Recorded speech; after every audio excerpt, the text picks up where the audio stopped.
Doonaald Tiraamp yaaddoo nageenyaa Iraan irraa qaburraa kan ka'e konkolaataa nyaata fe'u keessaa dhokatee xayyaara jijjiirratee gara Ameerikaatti deebi'e kan jedhu odeeffannoon gidduu kana bahee ijoo dubbii ta'ee jira. Kaleessa Tiraamp ibsa gaazexeessitootaaf kenneen dhuguma Iraan irraa yaaddoon nageenyaa yookiin immoo sodaan nageenyaa isa mudachuurraa kan ka'e xayyaara akka jijjiirrate akkasuma immoo konkolaataa nyaata fe'u keessa dhokatee xayyaara dur ittiin deemurraa xayyaara biraatti jijjiirrachuusaa inniyyuu amanee mirkaneessee jira. Kuni akkamitti ta'e yoo seetanii ji'a tokko dura gaafa mareenii yookiin immoo yaa'inii biyyoota miseensa neetoo ta'an Tarkii magaalaa Ankaaraatti gaggeeffamaa ture. Tiraamp yeroo walgahii sana fixee gara biyyaatti deebi'uuf jedhu xayyaara pirezidaantiin Ameerikaattiin imaluun beekamu Air Force One kan jedhamu yaabbatee gara Ameerikaatti deebi'uuf akka ture ibsamaa ture. Garuu immoo yaaddoon nageenyaa akka ture yeroo sanayyuu gabaafamaa ture.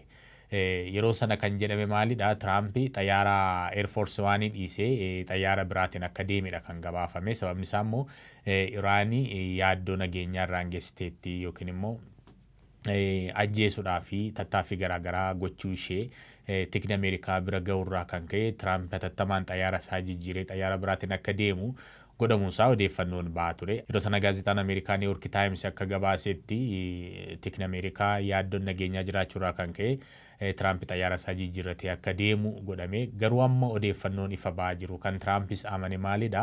Yeroo sana xayyaaruma Air Force dhiisee xayyaara kan biraatiin akka deemedha kan ibsame malee akkaataatti konkolaataa nyaata fe'u keessa dhokateetti qondaalota White House akkasumas gaazexeessitoota isa waliin turan duraa dhokatee iccitiidhaan konkolaataa keessa kaa'amee akka xayyaara biraatti darbee odeeffannoon bahe hin turre. Amma garuu odeeffannoon bahe kan Tirampis amane konkolaataa nyaata xayyaara keessatti hin geessan keessa dhokatee Air Force One keessaa too namni argin bahe gara xayyaara kan biraa xayyaara waraanatti dabarfamuudhaan kan inni inumaayyuu kallattiidhaan gara Ameerikaa osoo hin taane gara UK erga deemee booda xayyaara Air Force One itti deebi'ee xayyaara Air Force One jechuun kan dhiyeenya Kaataar irraa argate xayyaara qaalii Boeingii jechuudha gara Air Force One itti kan jijjiirame xayyaara sanaan gara Ameerikaatti akka deebi'edha ragaaleen kan agarsiisanii Tirampis kan amane jechuudha.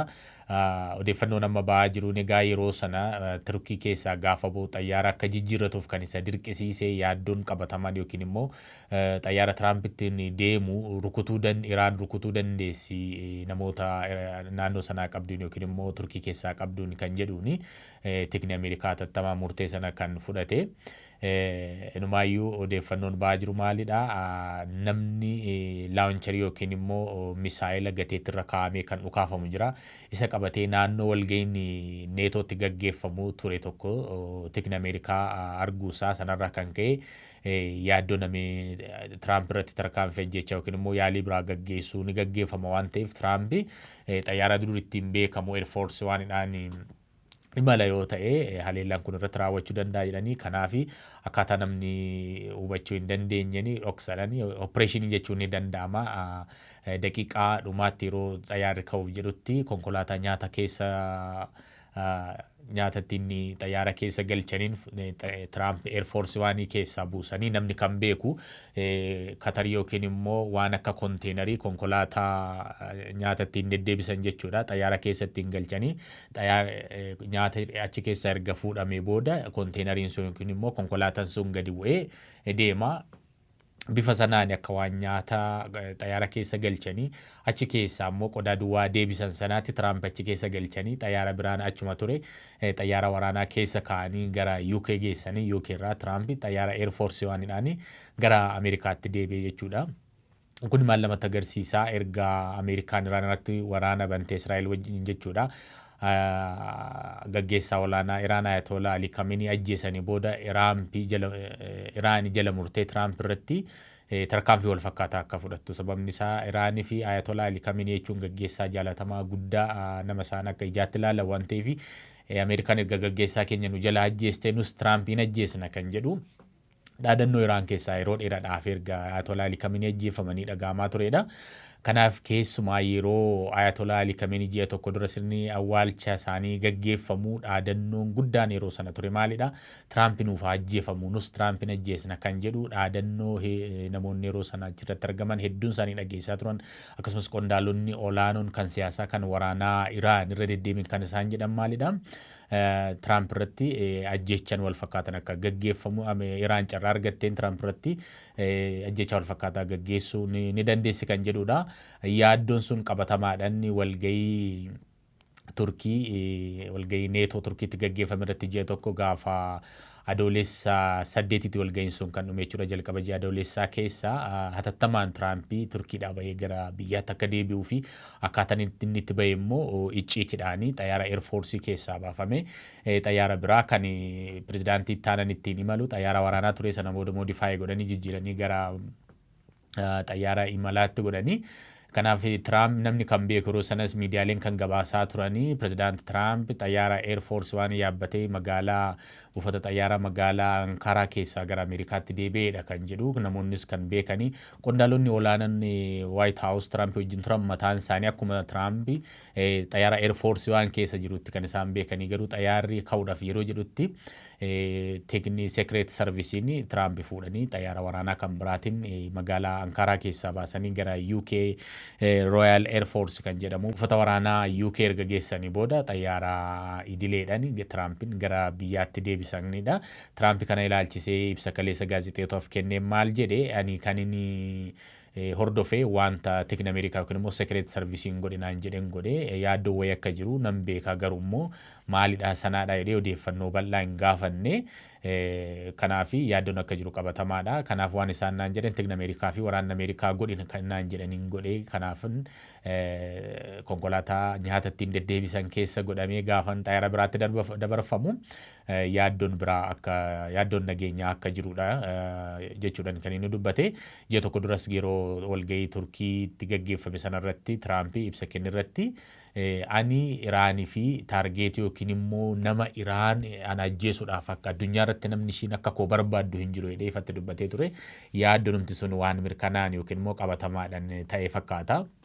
Kanaaf odeeffannoon haaraan waa'ee Tiraamp akkamittiin akka xayyaara isaa jijjiirrate konkolaataa nyaataa keessa dhokfame akka xayyaara jijjiirrate bahe kana fakkaata. Gaazexeessitoonni achirra turan mataan isaanii taatee kana dura yeroo Tiraamp wajjin imala garaagaraa turan irraa adda ta'e akka arganillee gabaasaa jiru jechuudha. Gaazexeessitoonni filamanii Tiraamp wajjin yeroo xayyaara eerfoorsi waan imalu wajjin deemu walgahii garaagaraa yeroo biyyaa biyyatti socho'u biyya keessattis yeroo socho'u wajjin deemu. Gaafa walgahiin neetoo sun dhumee gaafa adoolessa 8 magaalaa Ankaraa keessaa gaafa ba'anii qondaalonni White House akkasumas gaazexeessitoonni Tiraamp wajjin turanii bifa kana duraa hin beekamneen keessummeessitoonni fi sekireet sarvisoonni kun immoo teeknii Ameerikaa Tiraampiin ajjabanii deemanii xayyaara keessatti haala kana dura beekamne agarsiisaa turanii foddaa xayyaaraa keessan yookiin immoo haguuggii foddaa xayyaaraa cufaanuun jechaa turanii waan kana dura hin baramne gochaa turanii kun maaltu ta'e jedhanii akka shakkan illee taasiseera garuu Tiraamp xayyaaruma sana keessa jira jedhaniiti kan isaan amanaa turan garuu daqiiqaadhumaatti Tiraamp xayyaara eerfoorsi waan keessaa fuudhamee gara xayyaara waraanaa kan biraatiin fuudhamee deemuusaa namoonni beekan sekireet sarvisii fi namoota muraasan alatti qondaalonni White House mataan isaaniitu iyyuu akka hin beekne gaazexeessitoonni akka hin beeknedha kan gabaafame jechuudha. Odeeffannoon kun dhiyeenya erga New York Times waan kana ifa godhee iyyuu kan Tiraamp illee mirkaneesse jechuudha. Xayyaara Tiraamp keessa ture eerfoorsi waanii keessa ministeera dhimma alaa Ruubiyoo dabalatee qondaalonni olaanaan turaniiru gaazexeessitoonni turaniiru garuu immoo Tiraamp achi keessaa dhumarratti fuudhamee gara xayyaara biraa xayyaara waraanaa C-130A kan jedhamuun fuudhamee gara UK geeffame achirraa gara Ameerikaatti deebifame jechuudha.